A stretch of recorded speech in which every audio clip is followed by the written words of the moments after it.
मेरे भाई की हाल ही में शादी हुई थी। मेरी भाभी की इच्छाएं भी अभी पूरी नहीं हुई थी कि मेरे भाई ने शादी करके जल्दी ही बाहर जाने का फैसला कर लिया और जाते जाते मुझसे कह गया कि अब तू अपनी भाभी का ध्यान रखना, क्योंकि घर में तू ही अकेला रहेगा। मैंने भी अपने भाई से कह दिया कि कोई बात नहीं, आप चिंता मत करो, क्योंकि मैं भी अपने भाई की कमाई का आनंद उठाना चाहता था। एक दिन मेरी भाभी ने मुझे अपने कमरे में बुलाया। मैंने पूछा, भाभी क्या बात हो गई? भाभी ने कहा, तू जल्दी से मेरे कमरे में आ, और मैं भाभी के कमरे में चला गया। भाभी कहने लगी, मेरा सिर बहुत दर्द कर रहा है, मेरे सिर की मालिश कर दे। मैंने कहा, भाभी यह मैं नहीं कर सकता। पर भाभी कहने लगी, तुझे यह करना ही पड़ेगा। मैं भाभी के सिर की मालिश करने लगा। भाभी कहने लगी, अब तू मेरे पीठ पर तेल लगाकर मालिश करा पड़ी। फिर भाभी ने अपनी साड़ी यह सब देखकर मुझे कंपी छूट गई। फिर मैंने भाभी की पीठ पर तेल लगाया और धीरे धीरे मालिश करने लगा। मेरा मन पूरी तरह से विचलित हो गया था। भाभी अजीब सी आवाजें निकालने लगी। बस फिर क्या था, मुझसे सब्र नहीं हुआ और मैं भाभी की मेरी उम्र 24 साल थी। इन दिनों मैं घर में ही रहता था। मेरे भाई ने शादी इसलिए करवाई थी ताकि मैं अकेला महसूस न करूं। भाभी का नाम पूनम था और मैं भी उन्हें पूनम ही कहता था। अक्सर वह उदास ही रहती थी। कई बार मैंने उन्हें छिप छिप कर रोते हुए देखा था। मुझे लगा कि वह मेरे भाई को याद करती है, तभी छिप छिप कर रोती रहती है। पर ना ही मैंने कभी उससे यह बात पूछी थी और ना ही भाभी ने कभी खुलकर मुझसे यह बात बताई थी। रात को वह अपने कमरे में बंद हो जाती और कमरे से रोने की आवाजें आने लगती थीं। दरअसल मेरे भाई की शादी के अगले हफ्ते ही वह विदेश चला गया था।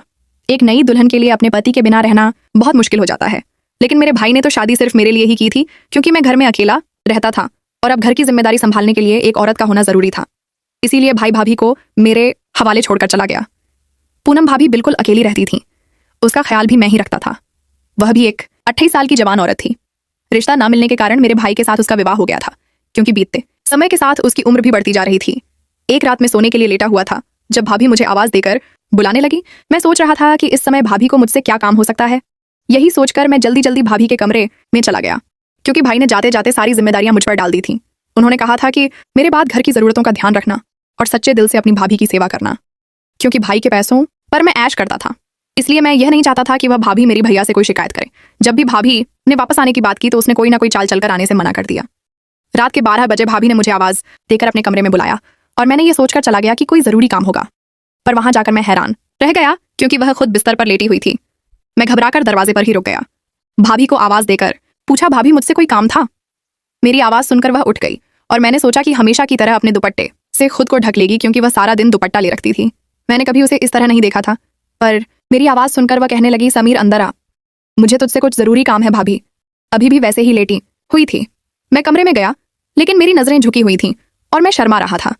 मैंने भाभी को पहली बार इस तरह से देखा था। भाभी ने मेरी ओर मुड़कर देखा और मेरी झुकी हुई नजरों को देखकर कहने लगी, समीर शर्मा, निकी कोई बात नहीं है, इस घर में हमें ही एक दूसरे का साथ देना पड़ेगा। मेरा पति तो विदेश में रहता है, लेकिन तू हमेशा यहाँ रहता है और मेरा ध्यान रखता है। यही सोचकर मैंने तुझे बुलाया कि मुश्किल वक्त में तू मेरा साथ देगा। भाभी की बात सुनकर मैंने हैरानी में उसकी ओर देखा। वह कहने लगी, मेरे सिर में बहुत दर्द हो रहा है, क्या तुम मेरी मसाज कर दोगे? तुम्हारे भाई ने मुझे बताया था कि तुम बहुत अच्छी मसाज करते हो और उनके सिर का दर्द कुछ ही मिनटों में ठीक हो जाता है। भाभी की बात सुनकर कर्म में मुस्कुरा दिया, क्योंकि यह बात सच थी कि भाई जब यहाँ होते थे तो हमेशा मुझसे सिर की मसाज करवाते थे। लेकिन वह तो मेरा भाई था और भाभी की मसाज मैं कैसे कर सकता था? भाभी ने मुझे सोच में डाल दिया था। समझ नहीं आ रहा था कि क्या करूं। मैं सोच रहा था कि भाभी किस तरह की औरत है जिसने अपने देवर से मसाज करने के लिए कह दिया। उसे नहीं आई, जबकि यह कोई बड़ी बात नहीं थी। लेकिन एक औरत का एक मर्द से मसाज करवाना, और वह भी अपने देवर से, अगर कोई और होता तो मना करने की बजाय उसे खरी खोटी सुना देता। लेकिन इस समय मैं भाभी के रहम ओकरम पर जी रहा था, इसीलिए उसके सामने जुबान चलाने की हिम्मत नहीं थी और ना ही उसे मना कर सकता था। भाभी ने ड्रेसिंग टेबल पर रखी तेल की शीशी मुझे दिखाई और कहने लगी, बहुत अच्छा होगा अगर तुम मेरे सिर में मसाज कर दोगे। कहते हुए उसकी आंखों में नमी थी और मुझे लगा कि शायद वह बहुत तकलीफ में है, लेकिन मैं भाभी को इनकार नहीं कर सकता था। मैंने वह तेल उठाया और उसके बितर के पास बैठ गया। फिर धीरे धीरे तेल उसके सिर पर लगाकर मसाज करने लगा। मैंने अपनी नजरें झुका ली थी और किसी भी तरह के जज्बात महसूस करने से खुद को रोका हुआ था। मेरे हाथ उसके सिर पर तेल लगाते हुए बुरी तरह कांप रहे थे।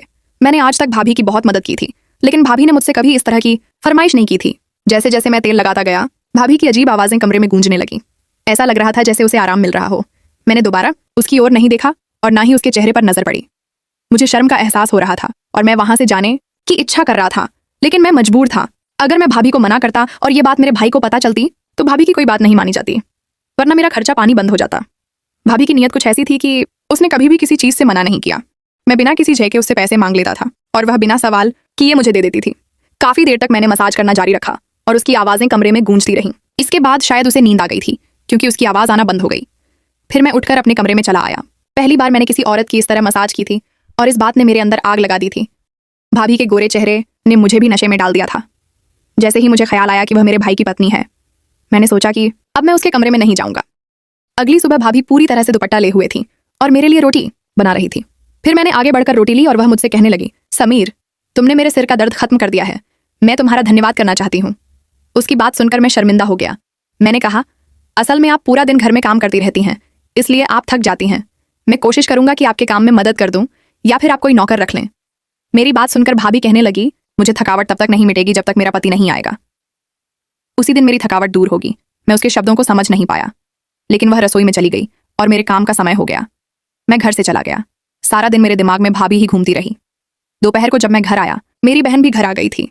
मैंने सोचा कि किसी भी तरह मौके की तलाश करके भाभी की मसाज वाली बात बता दूं, लेकिन वे दोनों इतनी मग्न थीं कि उन्हें मेरे लिए समय ही नहीं मिला। कुछ देर बाद मेरी बहन कहकर चली गई कि उसका पति काम से आने वाला है और मैं उसे मसाज की बात नहीं बता सका। थोड़ी देर आराम करने के बाद जब मैं कमरे से बाहर निकला तो देखा कि भाभी कपड़े धो रही थी और बहुत मुश्किल से कपड़ों की बाल्टी उठाकर छत पर ले जा रही थी। ये देखकर मुझे शर्मिंदगी की हुई, क्योंकि वह सारे कपड़े मेरे थे और मेरी वजह से ही उसे इतनी तकलीफ सहनी पड़ रही थी। मैंने तुरंत भाभी को आवाज दी और वह पसीने से भीगी हुई थी। मैं बाल्टी पकड़कर छत पर चला गया और उसका साथ देते हुए कपड़े भी तार पर लटका दिए। जब हम वापस लौटे तो वह कुछ अजीब तरीके से आ रही थी, जैसे उसे बहुत ज्यादा तकलीफ हो रही हो। मैंने उससे कहा कि अगर वह कहे तो मैं उसे डॉक्टर के पास ले जा सकता हूँ। मुझे लगता था कि उसके सिर में दर्द हो रहा है। मेरी बात सुनकर उसने उदासी के साथ मुस्कुराते हुए कहा, ये मेरी गलतियों का नतीजा है। भाभी की बात सुनकर मैं हैरान रह गया। उसने कहा, तू फिक्र मत कर, मैं जल्दी ठीक हो जाऊंगी, और अपने कमरे में चली गई। पिछले कुछ दिनों से उसकी हर बात मेरी समझ से बाहर थी और यह मेरे लिए परेशानी बन गई थी। कभी कभी ऐसा लगता था कि वह कुछ छिपाने की कोशिश कर रही है। दोपहर खत्म हुई और शाम हो गई। मेरा दिल चाय पीने को कर रहा था। मैं भाभी के कमरे में जाकर उसे आवाज देने गया, लेकिन वह अपने कमरे में रो रही थी और किसी को कह रही थी, ये सब कुछ तेरे कारण हुआ है। आज जो मेरी हालत है उसका जिम्मेदार तू है। भाभी की बातें सुनकर मैं दरवाजे पर रुक गया। मुझे नहीं पता था कि वह किससे बात कर रही थी, लेकिन यकीनन वह मेरा भाई नहीं था। भाभी की बातों से मुझे समझ आया कि उसके सिर में दर्द की यही वजह थी कि वह किसी और के साथ गलत तरीके से बात कर रही थी।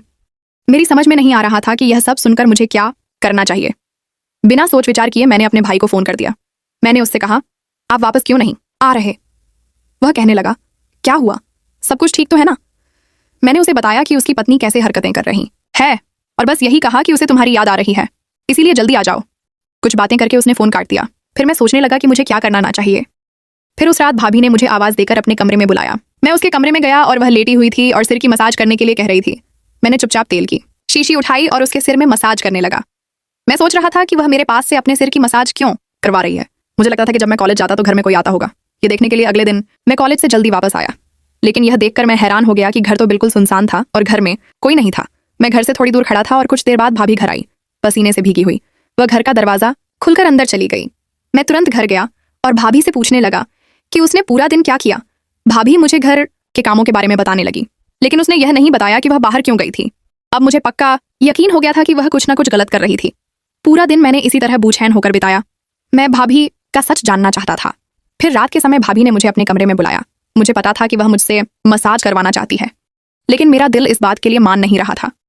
यह सच था कि उसके सिर में दर्द होता था और उसकी आवाज सुनकर मैं उसके कमरे में चला गया। मैंने तेल की शीशी उठाई और फिर मसाज करने लगा, लेकिन उसने मुझसे कुछ ऐसा कहा कि मैं हैरान रह गया। उसने कहा, पहले लाइट बंद कर दे। ये पहली बार था जब उसने मुझसे लाइट बंद करने को कहा था। मैंने पूछा कि यह लाइट क्यों बंद करनी है, लेकिन वह गुस्से से